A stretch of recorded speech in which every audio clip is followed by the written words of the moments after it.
ఇవాల్టి వ్లాగ్ నాకైతే ఎంతో స్పెషల్ బికాస్ 3 years తర్వాత నేను మా చెల్లిని కలుసుకున్నాను. సో లేట్ చేయకుండా వ్లాగ్ లోకి అయితే వెళ్ళిపోదామా. సో మా చెల్లి పేరు వచ్చేసి శ్వేత. అక్క అస్సలు మీ ఇద్దరికి పోలికలు లేవని మాత్రం కమెంట్స్ లో పెట్టకండి, నేను చాలా చాలా ఫీల్ అయిపోతాను. మా చెల్లి కాశ్మీర్ లో పుట్టడం వల్ల ఏంటో తెలియదు కానీ కాశ్మీర్ యాపిల్ లా మెల్లమెల్ల మెరిసిపోతూ ఉంటుంది. ఇంకా నేనైతే సౌత్ ఇండియాలో పుట్టడం వల్ల సౌత్ ఇండియన్ వైబ్ అయితే నా ఫేస్ లో కనిపిస్తుంది క్లియర్ గా. అందరి సిస్టర్స్ ఎలా ఉంటారో నాకైతే తెలియదు కానీ మేమైతే లిటరలీ చాలా అంటే చాలా క్లోజ్ ఉంటాము. నాకు ఫ్రెండ్స్ చాలా తక్కువ మంది ఉండటానికి కారణం మా చెల్లె, because she is my best friend. In fact చెప్పాలంటే వయసులో చిన్నదైనా సరే నాకంటే చాలా చాలా తెలివిగా బ్రాడ్ గా ఆలోచిస్తుంది. ఏంటి స్నేహక్క అంతలా చిక్కిపోయారని మీరు అంటుంటే మా చెల్లి మాత్రం నేను లావ్ అయిపోయానని అంటుంది.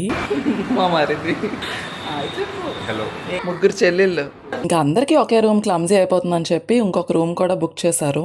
కానీ ఎన్ని ఫారెన్ చాక్లెట్లు అయినా డైరీ మిల్క్ సాటి రానే రాదు. చెల్లిని బుక్ చేసేసాము, సో అందరికి తన చేతులతో తనే తినిపించేస్తుంది.